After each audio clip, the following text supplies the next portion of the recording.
And you came out here with Acuña Hoff Matheson, great players, great rehearsal. You had your friends here that night and family. That's right. And it was just like, it was on fire from the beginning, as you can see.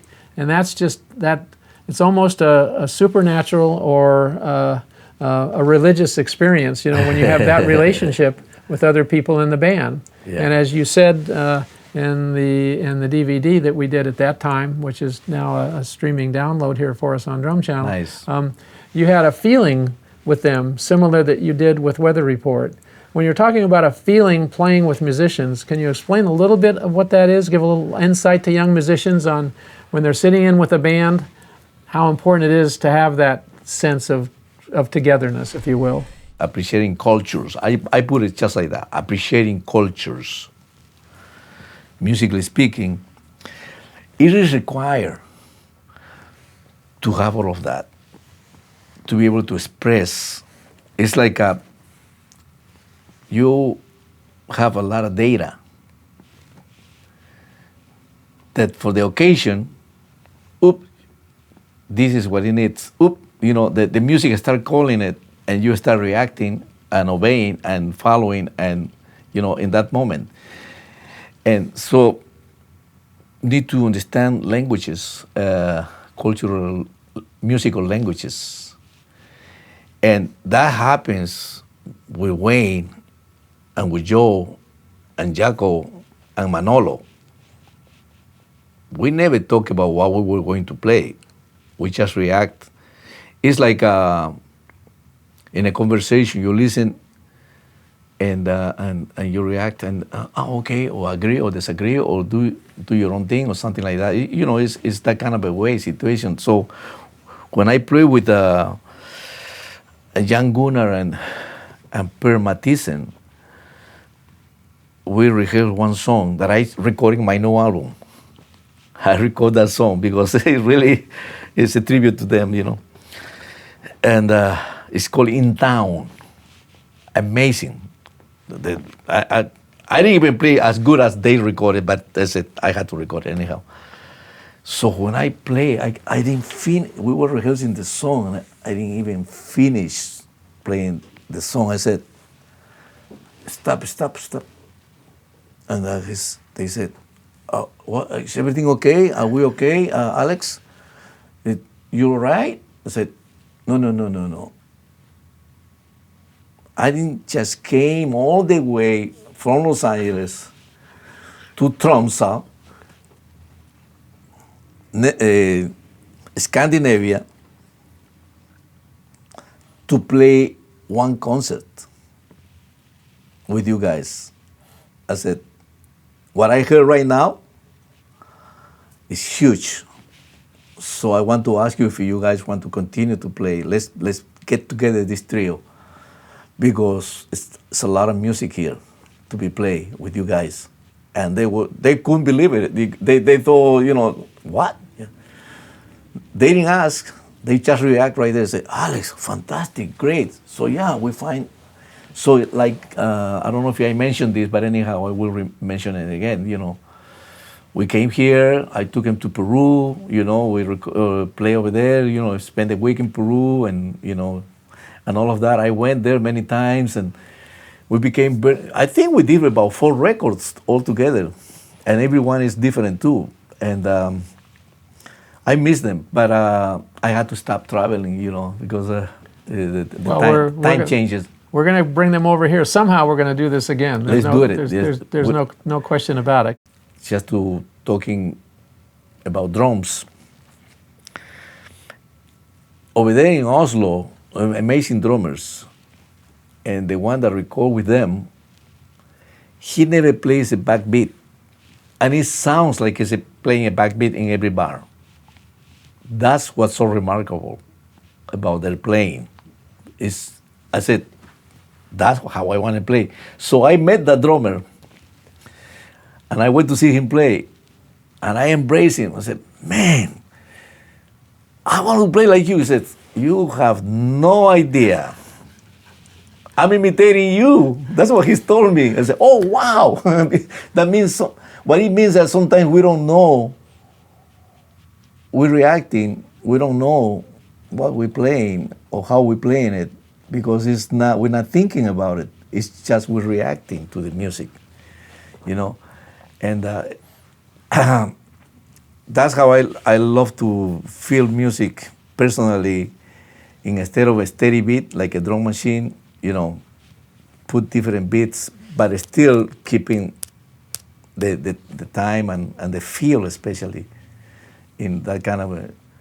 So they did the same thing, harmonically, melodically, soloing, writing, composing, and sometimes we compose during, and we tape almost everything that we did live, so we would listen to improve also ourselves, how to treat the songs in different ways. And Joe Zawinul did the same thing when we played with Weather Report. He recorded even the rehearsals, the sound check, everything. Just to be able to get ideas, because sometimes music is spontaneous. Music, it just shows up, and that's how they, per se, you know, Birdland was written. You know, one day Zawinul heard something about Wayne playing something and Jaco plays, and he recorded, and then he wrote, you know, it's like that. You know, so music is like that. You know, when it just comes natural, start reflecting out there. I think we should record every time, because that's what it is. It's spiritual in a way. That's what I meant. You know. Back to its natural again. Yeah, we're still there. Yeah. And I think what you're saying also is a big lesson. Sometimes space can be a louder accent than anything you could ever play. Yeah. By just having the absence of space makes you feel the pulse even more. Yes. Speaking about time, feel, and groove, let's talk a little bit about a mutual friend, and take a look at this shot here. Does that bring back any memories? That was in the late 80s, if you remember. We were judging a drum contest in Simi Valley, and came down to the finalists, and you said, you know, I can't vote on this guy because he's taken some lessons from me before. So I'll have to leave it up to you guys if he's going to be the winner or he's not going to be the winner. And he was a winner by a landslide. That's, of course, you on the left, me next to you. The winner, Jeff Picaro, J.R. Robinson, and the winner was Abraham Jr. Laboriel Yeah, Jr. Abraham Jr., yeah. So at 16 years old. 16 years old. And he won a pedal. Yeah, he won a pedal, and I do remember it was probably 100 degrees, and this was outside all day that we were there. He was playing my drum set. Yes. He says Alex Acuña in the front, you know, the Yamaha in those days put your name in the front, you know, head. my recording series. I set up the drums with him. You know, he was only 16. You know, drove him over and set him up.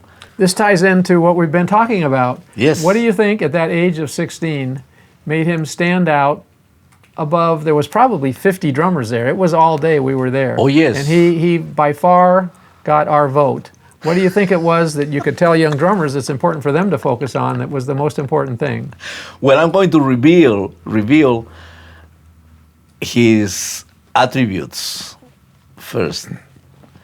He was 8 years old already playing piano, because you know, as you know, the mom was a doctor, and the father one of the greatest musicians in this world. So he told his dad, he said, "Dad, I want to take drum lesson with Alex." So Abe Senior, we call it Abramcito, little Abe. Abe. Abramcito want to play drums, Alex. But I told him he had to keep his piano. I said, definitely. So, okay, he drove him over my house. In those days, we live about 2 miles away, maybe, or 3 miles away from each other. And said, leave him with me. I bring him back home. Okay, no problem. I had 2 drum sets, Rogers, a blue Roger that I own, and a white Rogers. One was like 5 pieces. The other one was like, Billy Cobham type, many toms, 8, 10 toms maybe. I said, which drum you want to play? Oh no, I want to play this one. That was the first time that he sat on the drums. Which set did he pick? The large one or the small one? The small one. Okay. So, the small one. Pasty cymbals in those days. I said, let's just play. Yeah. He just, playing the hi-hat, whatever. And I don't know if it was floor on the floor, but it was there. I said, I'm going to throw some things. And yeah. We played almost 2 hours non-stop. He was out of the sauna. Because, it was summertime too, and my garage that was converted to a studio, I don't think I had air conditioning. And so, wow. I said, man, I don't have to teach you anything. Really, there's nothing to teach you. Because he already, his dad, maybe just listening to his dad, you can hear everything right there. It's a lot of music out of Abe Sr., when he plays. And so to make the long story short, I took him back, and his eyes were like, he just had a dream, right? The dream came true. And Abraham Senior comes to me and said, what have you done to my son? I said, no, I didn't do anything. We just played for 2 hours. And the next day, I said, I have a surprise for you. I gave him the drum set. He still has the drum set. It's a white Rogers, and he still have the cymbals. And we had Abe out here recently with his dad, of course. I would like to see that. Greg Matheson and Mike Landau. And it's just a fun band that they put together, once a year. But that's another one of my all-time favorite bands that you've got to hear. And then after they played, I had them sit down and analyze what they just did. I thought it would be interesting for kids to hear why, because they have one rule in that band: they never rehearse. Kind of like you almost similarly say you did even with Weather Report. Yeah. It's just they get together, they decide a song. Could be a different tempo, could be played in a different genre, but they listen to each other. So after they played, I had them sit down on the couch and we played it back. And they said, well, I did this here because you did that. I did that. See where I looked at you there? I laid out because you were playing this. Trying to get into the young musicians' minds the thought process that great musicians go through when they're interacting and making music and producing, what you do. On the spot, And making it natural. Composing, yeah. Yeah. So my other favorite Alex story I'll leave you with here today. When we were in the showroom years ago, you were playing on a drum set, and I asked you what you were playing because it was really cool. And you said, this is the first thing my father taught me. And I'm like, wow, the whole picture kind of comes together here. And I'd kidded you about that for some time. And then you came back and said, I thought about what you were saying, and I was in Peru recently. You were there with Efren Toro. That's right. At a family's house, not musicians, just a family's house, and at the end of dinner, people get up and sing and dance, right?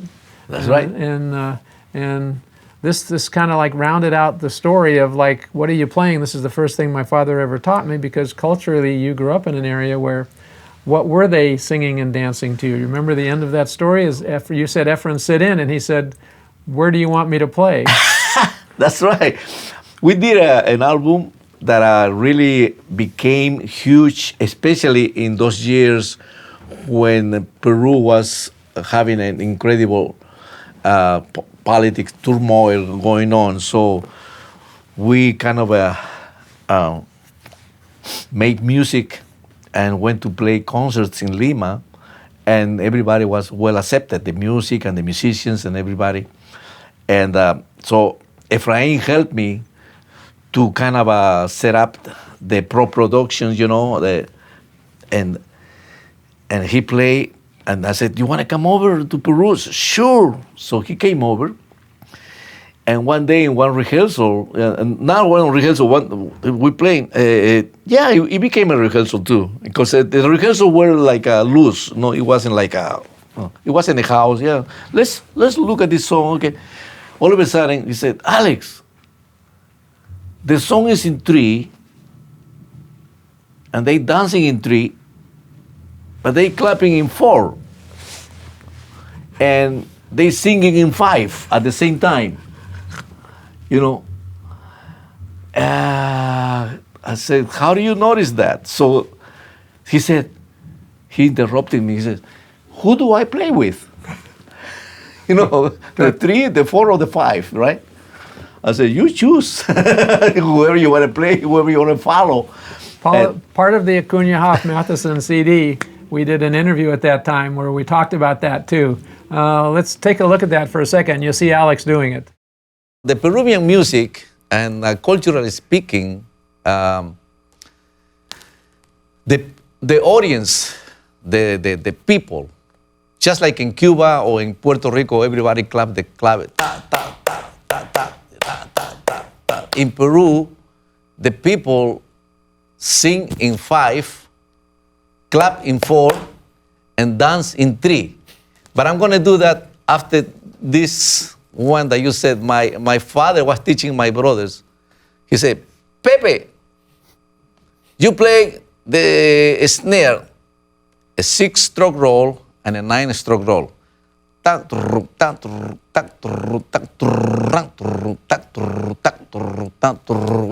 2, 3, 4, 5, 6. And then said, German or German, you play the bass drum. 1, 2, 3, 4, 5, 6. Zoom. Gung, gung, gung, gung, gung, gung, gung. Gung, gung, gung, gung, gung, gung, gung. Now, Moises, you play the piares, the cymbals, you know. 1, 2, 3, 4, 5, 6. 1, 2, 3, 4. 1, 2, 3, 4, 5, 6. 1, 2, 3, 4, 5, 6. So I watching my father, and I said, oh. So I put it together. So it's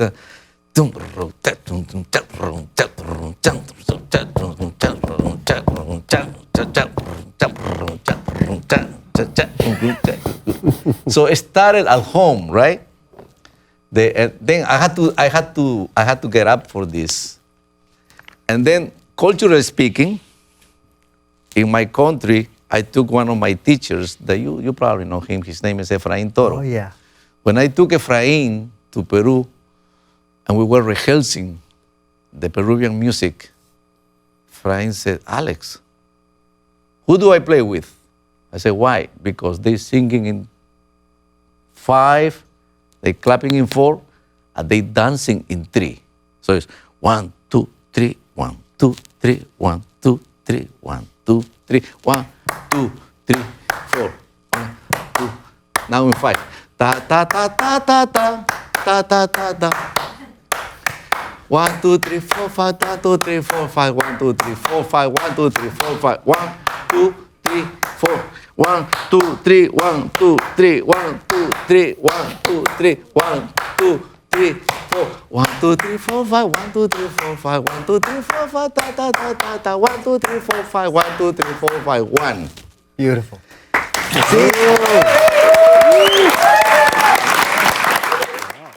That's amazing. It's like, do I sit in with your feet, with your hands, or with your voice?